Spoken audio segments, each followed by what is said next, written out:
Nagtataka ka rin ba kung bakit ang bougainvillea ng kapitbahay mo parang sasabog na sa kulay, habang ang sayo, gaano mo man alagaan, ay puro malalagong dahon at matutulis na tinik ang lumalabas dito? Marami nag-aakala na ang pag-aalaga ng bougainvillea ay tungkol lang sa dilig at pataba. Pero ang totoo, may isang malalim na siyensya sa likod ng kanilang pamumukadkad.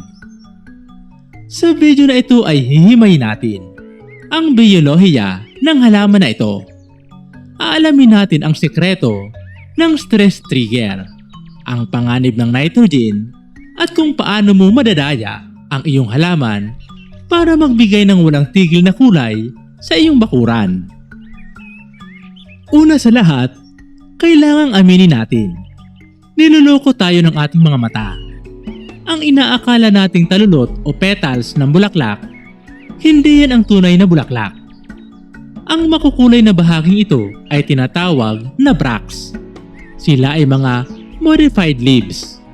Ang tunay na bulaklak, yan ang maliliit at puting hugis trumpeta sa gitna. Bakit ito mahalaga? Dahil ang bougainvillea ay hindi namumulaklak para maging maganda. Ginagawa nila ito para mabuhay. Kapag ang halaman ay masyadong komportable, maraming tubig at mainam na lupa, mas pinipili nitong magpalago ng berdeng dahon para sa sarili nitong nutrisyon. Pero kapag naramdaman ito na delikado ang paligid, dito na ito naglalabas ng kulay upang umakip ng pollinators. Ito ang kanilang survival instinct. Dito nagkakamali ang marami. Akala natin kapag mas maraming pataba, mas maraming bulaklak. Pero kung ang ginagamit mo ay high nitrogen fertilizer, nahulog ka sa tinatawag nating nitrogen trap. Ang nitrogen ay para sa structure. Pinapahaba nito ang baging at pinapalapad ang dahon.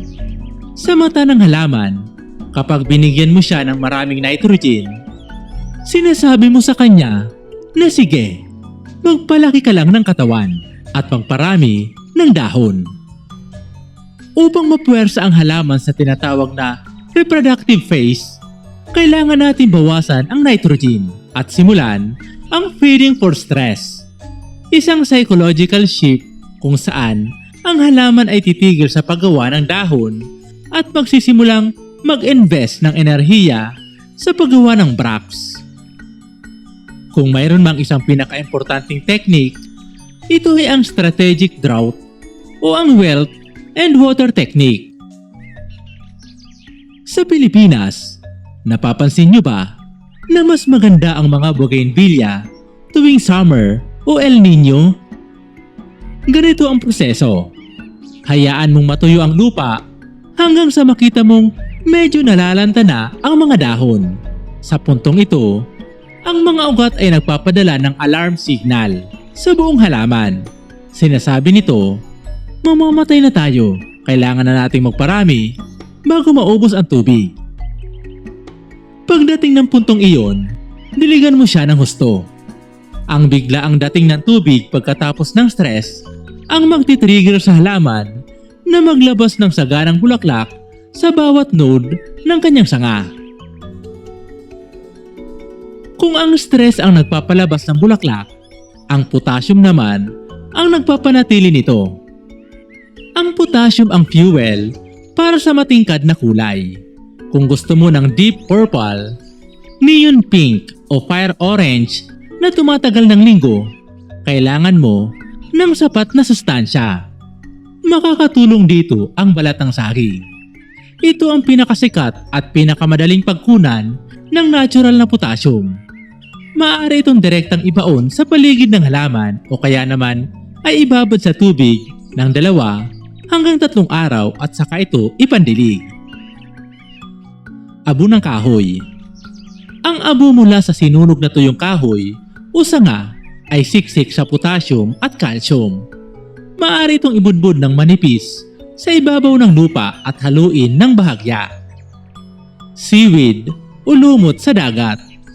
Kung malapit ka sa dagat, ang mga tuyong seaweed ay napakayaman sa potassium at iba pang micronutrients. Hugasan muna ng maigi ang mga seaweed upang matanggal ang labis na asin bago ito gawing mulch o ihalo sa compost. Fermented fruit juice.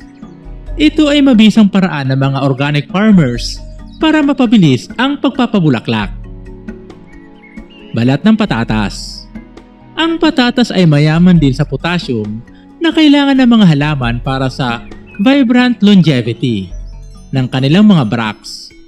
Maaari itong pakuluan sa tubig. Hayaang lumamig ang tubig at gamitin itong pangdilig sa iyong mga halaman. Compost mula sa mga prutas. Siguraduhin na ang iyong compost pile ay may maraming tira-tirang prutas para natural na tumaas ang potassium content ng iyong potting mix. Huwag ding kalimutan ang magnesium o Epsom salt. Ito ang sikretong armas laban sa bract drop. Ang matinding init ng tanghali ay nakaka-stress sa halaman. Ang magnesium ay tumutulong upang mapanatiling matatag ang kapit ng mga bracts sa sanga. Panghuli, ang paghubog o pruning. Ang bougainvillea ay mahilig sa sikat ng araw. Kung ang gitna ng iyong halaman ay masyadong masukal, hindi maaabot ng UV rays ang mga inner nodes. Gawin ang strategic pinching o pagkurot sa dulo ng mga bagong sibol na sanga. Ang bawat cut point ay magsisilbing signal para magsangay o dumami ang sanga.